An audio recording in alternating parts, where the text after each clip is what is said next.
What if one of the most influential RPGs of the last decade was made in what its creators describe as a squalid flat in Estonia?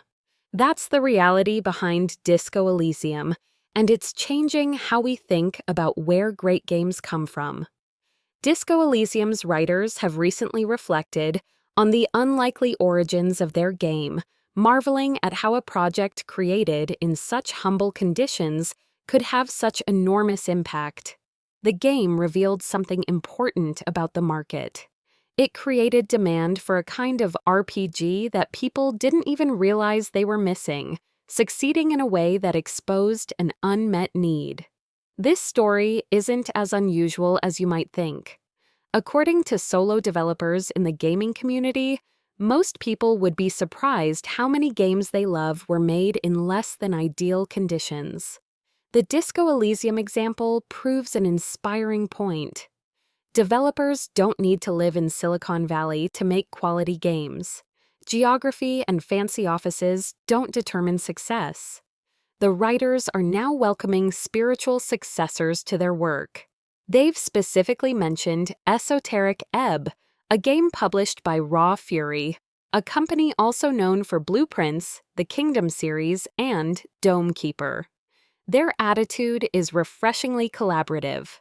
As they put it, they make games, but they also like them. They're not threatened by similar projects entering the space. The community generally holds that these games do have different tones. Disco Elysium feels like a gritty, real, depressing world with some whimsy mixed in. Esoteric Ebb, by contrast, has a lot of whimsy to it even when handling hard subjects. That tonal difference gives each game its own identity.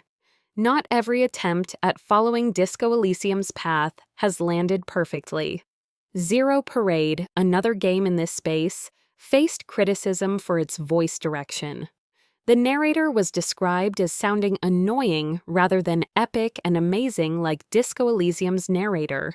Importantly, the community attributed this issue to voice direction choices, not the voice actor's actual performance. The broader lesson here is clear. Great games can come from anywhere. The physical conditions of development matter far less than the vision and execution.